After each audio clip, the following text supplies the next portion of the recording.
खबरों के सिलसिले को आगे बढ़ाते हुए आपको बताएं कि पीपल्स पार्टी और हुकूमत के दरमियान 27वीं आईनी तरमीम के मुसव्वदे पर डेडलॉक बरकरार। आईनी तरमीम आज सेनेट में पेश नहीं की जा सकी, जबकि वफाकी काबीना का इजलास भी मुलतवी कर दिया गया। आईनी तरमीम का मुसव्वदा काबीना की मंजूरी के बगैर पार्लियामेंट में पेश नहीं किया जा सकता। ताहम पंजाब असम्बली में तरमीम के हक में करारदाद जमा करा दी गई। पीपल्स पार्टी और हुकूमत के दरमियान 27वीं आईनी तरमीम के मुसव्वदे पर डेडलॉक बरकरार। 27वीं आईनी तरमीम आज सेनेट में पेश नहीं की गई, जबकि विफाकी काबीना का इजलास भी मुलतवी कर दिया गया। काबीना का इजलास 27वीं आईनी तरमीम के मुसव्वदे की मंजूरी के लिए बुलाया गया था, जिसमें आईनी तरमीम के मुसव्वदे पर ब्रीफिंग दी जानी थी। हुकूमती इत्तेहादियों का 27वीं आईनी तरमीम के मुसव्वदे पर ताहाल इत्तेफाक राय नहीं हो सका, जबकि पीपल्स पार्टी ने हुकूमत को अपने तहफ़्फ़ुज़ात से आगाह कर दिया।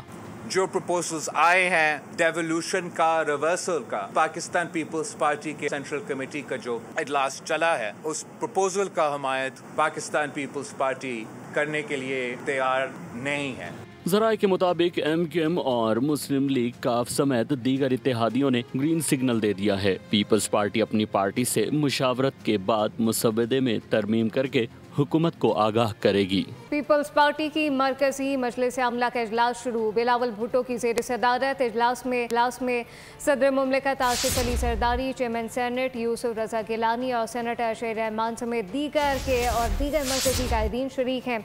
मजीद इस हवाले से क्या तफसीलात हैं, जानते कफील अहमद से। जी कफील, पार्टी की इजलास इस वक्त कराची बिलावल हाउस में जारी है और बिलावल भुट्टो जरदारी उसकी ये वसादत कर रहे हैं। इसमें अगर हम बात करें, सदर मुमलिकत आसिफ अली जरदारी हैं, चेयरमैन सेनेट हैं यूसुफ रजा गिलानी, वही हसन है, मुराद अली शाह, तर्जुमान बिलावल भुट्टो जरदारी हैं, बैरिस्टर मुर्तज़ा वहाब हैं। पीपल्स पार्टी की सेंट्रल एग्जीक्यूटिव कमेटी के इजलास में गवर्नर पंजाब हैं, उसके अलावा गवर्नर गिलगित बल्तिस्तान और तमाम सूबाई वज़रा और उसके अलावा निसार खोर और शीर रहमान जो है वो सब शरीक हैं।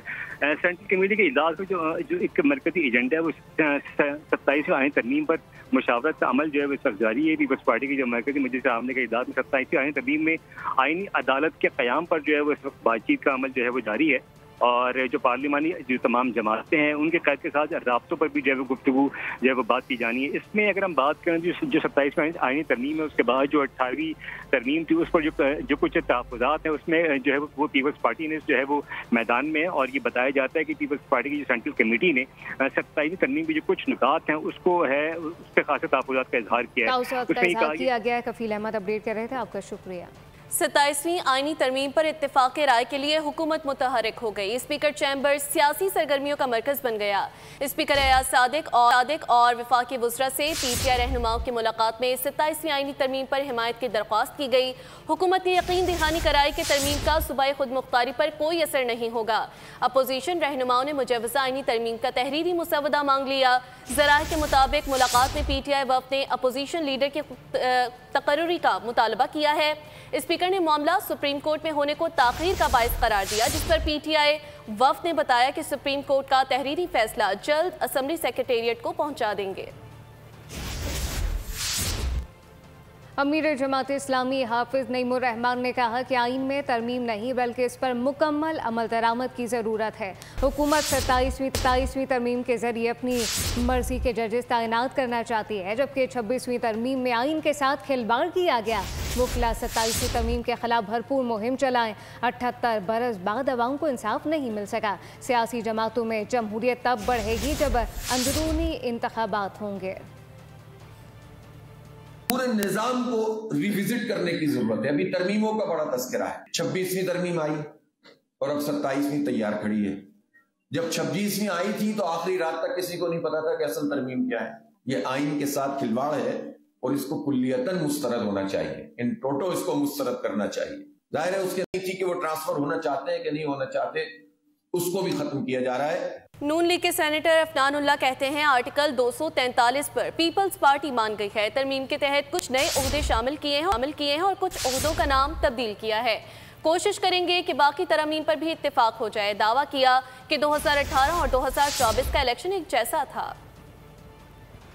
बाकी चीज़ों पे भी हम कोशिश कर रहे हैं कि कॉन्सेंसस इवॉल्व हो जाए।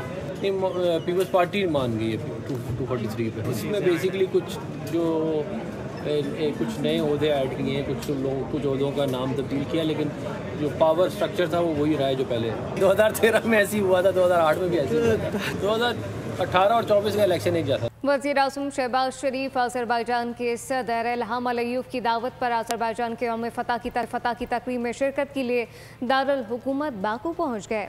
वज़ीर इत्तलात व नशरियात अताउल्लाह तारर भी वज़ीर-ए-आज़म के हमरा हैं। बाकू के हैदर अलीयव बैनुल-अक़वामी हवाई अड्डे पर अज़रबैजान के अव्वल नाइब वज़ीर-ए-आज़म, अज़रबैजान के अव्वल नाइब वज़ीर ख़ारजा फ्रीज और साथ साथ अज़रबैजान में तैनात पाकिस्तान के सफ़ीर कासिम मुहीउद्दीन और सिफारती अमले ने वज़ीर-ए-आज़म का इस्तकबाल किया। दौरे के दौरान वज़ीर-ए-आज़म के अज़रबैजान के सदर इल्हाम अलीयव से मुलाकात होगी। तुर्किया के शहर इस्तांबुल में जारी पाक अफगान मुज़ाकरात में पाकिस्तान ने सरहद पार दहशत गर्दी के खात्मे के लिए ठोस शवाहिद और मंतकी मुतालबात सालिसों के हवाले कर दिए हैं। सालिसों ने पाकिस्तान के पेश करदा मौक़िफ़ की मुकम्मल तायीद की, कहा कि पाकिस्तान के मुतालबात शवाहिद और बैनुल-अक़वामी असूलों के ऐन मुताबिक हैं। सालिस अफ़गान तालिबान वफ़द के साथ पाकिस्तान के हर नुक्ते पर तफसीली और नुक्तावार गुफ्तगू कर रहे हैं। पाकिस्तानी हुकाम के मुताबिक मुज़ाकरात का मकसद सिर्फ और सिर्फ पाकिस्तान की सरजमीन पर होने वाली सरहद पार दहशत गर्दी का खात्मा और खित्ते में पायदार अमन का क़याम है। पाकिस्तानी वफ़द ने मुज़ाकरात के दौरान वाज़ेह किया कि अफगानिस्तान की जानिब से पाकिस्तान में होने वाली दहशत गर्दी कार्रवाइयाँ अमन को सबूताज करेंगी और ऐसे अनासर के खिलाफ मौसर कार्रवाई नागुज़ीर है। पाक अफगान मुज़ाकरात में चीज़ें ज़बानी कलामी ना हो बल्कि तहरीरी मुआहदा हो। वज़ीर दिफा ख़ारजा आसिफ का दो टोक पैगाम बोले कि पाक अफगान मुज़ाकरात के लिए हमें किसी की हिदायत की ज़रूरत नहीं। मुज़ाकरात पाकिस्तान और अफगानिस्तान समेत खित्ते के लिए ज़रूरी है। अगर दरअंदाजी होगी तो फिर कतर और तुर्की ज़ामिन है। ये हमारी ज़रूरत है, अफगानिस्तान की भी ज़रूरत है, हमारी भी ज़रूरत है और इस रीजन की, इस खित्ते की भी ज़रूरत है कि अमन कायम हो, ताकि कोई यहाँ पे तजारत हो, कोई कनेक्टिविटी हो, ये सारी चीज़ें, ये इस खित्ते की खुशहाली के लिए एक बड़ी लाजम चीज़ है। तो उसके लिए हम कोशिश कर रहे हैं, अगर चीज़ें जो हैं जो भी वो गारंटीज दे रहे हैं, ज़बानी गारंटीज जो दे रहे हैं, अगर वो इन राइटिंग और एक मुआहदे का हिस्सा बन जाती है। वज़ीर मुमलिकत तलाल चौधरी की तारिक फजल चौधरी के हमरा न्यूज़ कॉन्फ्रेंस, कहा कि इस्लामाबाद पुलिस के खिलाफ झूठा प्रोपेगेंडा किया जा रहा है। नौजवान नस्ल बगैर तस्दीक कोई मवाद शेयर ना करे। एक गाड़ी पर हमला हुआ और वीडियो को गलत तरीके से पेश किया गया। तलाल चौधरी ने इस तासुर की नफी की कि इस्लामाबाद में कश्मीरियों के खिलाफ नारवा सलूक किया जा रहा है। तलाल चौधरी ने कहा कि बाग अस्पताल की वीडियो को रावलपिंडी की वीडियो बनाकर पेश किया गया। जोर दिया कि बगैर तस्दीक गलत वीडियो फैलाने वाले के बराबर भी जिम्मेदार हैं और उनका मजीद कहना था कि इस्लामाबाद आने वाले हर शहरी उनके काबिल एहतराम है। सोशल मीडिया पे कुछ ऐसी वीडियोस, कुछ ऐसी पोस्ट देखने में आ रही हैं। पुलिस की जो मामूल की चेकिंग है नाकों पे, आज़ाद जम्मू कश्मीर के शहरियों के साथ कोई इम्तियाजी सलूक कर रही है।